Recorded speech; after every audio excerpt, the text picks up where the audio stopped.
আসসালামু আলাইকুম রহমতুল্লাহি ওবরকাতুহু। সম্মানিত দর্শক, বাংলাদেশকে ঘিরে আমেরিকার একটা মাস্টার প্ল্যান রয়েছে এবং সেটা আজ থেকে নয়, এটা স্বাধীনতার অনেক আগের থেকেই।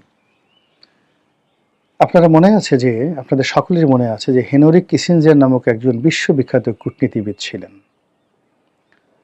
যিনি বাংলাদেশকে বটমলেস বাস্কেট হিসেবে আখ্যায়িত করেছিলেন এবং মার্কিন যুক্তরাষ্ট্র কোনো অবস্থাতেই চাননি বা তারা চায়নি যে বাংলাদেশ স্বাধীন হোক।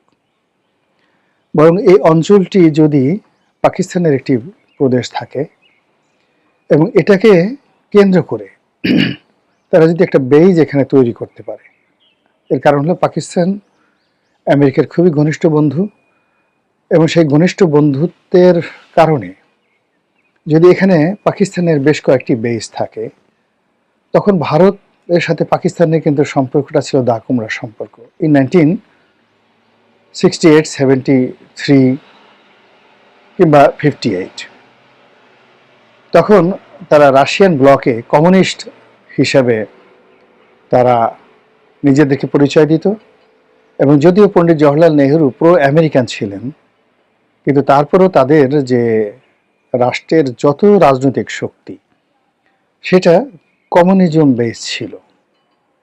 ফলে আমেরিকা ভারতকে প্রচণ্ড ভয় পেত। তো একদিকে ভারত, তাদের সেভেন সিস্টার, তার সঙ্গে সঙ্গে চীন।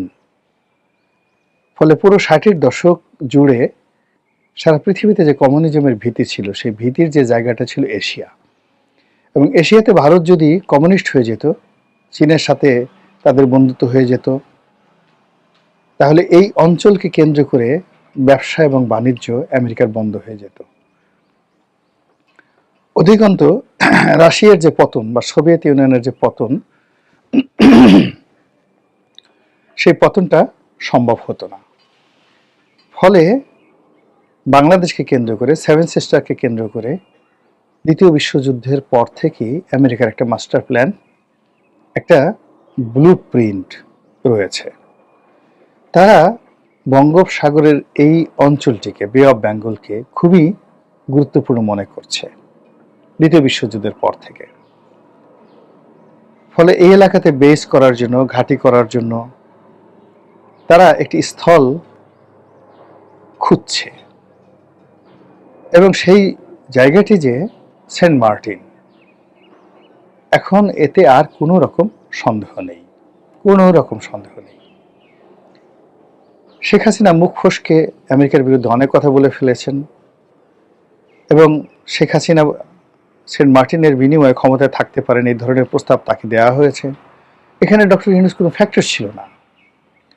ডক্টর ইউনূসকে শেখ হাসিনা যদি ক্রস ফায়ারে মেরে ফেলতেন, তবুও আমেরিকা একটা টু শব্দ করতো না, যদি শেখ হাসিনা আমেরিকার কথা মতো চলতেন।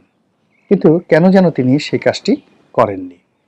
তো যা হোক, শেখ হাসিনাকে চলে যেতে হয়েছে, আমেরিকার প্ল্যানে চলে যেতে হয়েছে এবং এখানে আমেরিকার যে ডিপ স্টেট পলিসি, সেই পলিসিতে সাবেক রাষ্ট্রদূত পিটার ডি হাস, ডোনাল্ড লু, জো বাইডেন সরকার যে সম্মিলিতভাবে কাজ করেছে, তার কিছু কিছু নথি ইদানিং আমরা দেখতে পাচ্ছি এবং প্রেসিডেন্ট ডোনাল্ড যে ট্রাম্প, তার বক্তব্য এবং তুলসী গ্যাবার্ডের বক্তব্যের মাধ্যমে এটা অনেকটা স্পষ্ট হয়ে পড়েছে।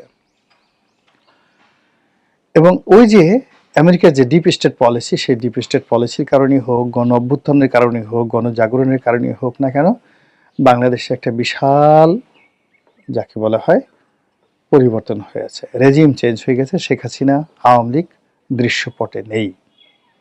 এখন দৃশ্যপটে ডক্টর মোহাম্মদ ইউনূস।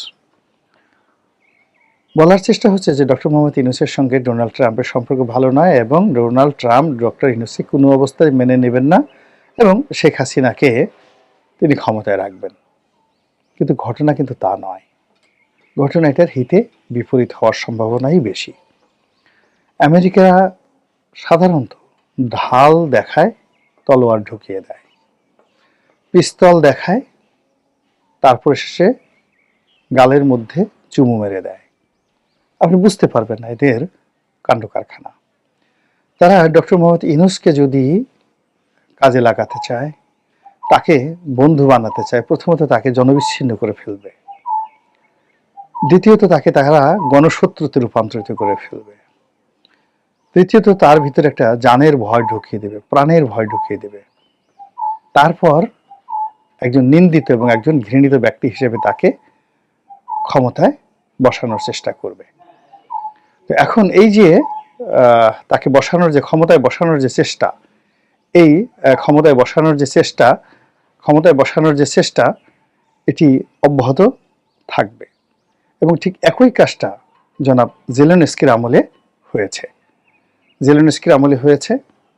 জেলেনস্কিকে এইভাবে প্রথমে পচানো হয়েছে, অজনপ্রিয় করা হয়েছে এবং তার মাধ্যমে একটি যাকে বলা হয় যার মাধ্যমে একটি যুদ্ধ পুরো ইউরোপের উপর ঘাড়ে চাপিয়ে দেওয়া হয়েছে।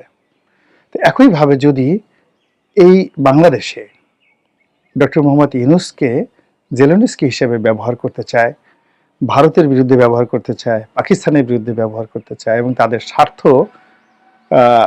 এখানে উদ্ধার করতে চায়, তাহলে তাকে অজনপ্রিয় করা থেকে শুরু করে অন্য যে সকল কর্মকাণ্ডের কথা বললাম সেই কর্মকাণ্ড কিন্তু আলটিমেটলি শুরু হয়ে গেছে। এখন ডক্টর মোহাম্মদ ইউনূস তার এই পরিণত বয়সে জেলেনস্কি হবেন কি হবেন না, করবেন কি করবেন না, সেটি দেখার বিষয়। মহান আল্লাহ আমাদের সবাইকে হেদায়েত দান করুন এবং হেফাজত করুন। আসসালামু আলাইকুম ওয়া রাহমাতুল্লাহি ওয়া বারাকাতুহু।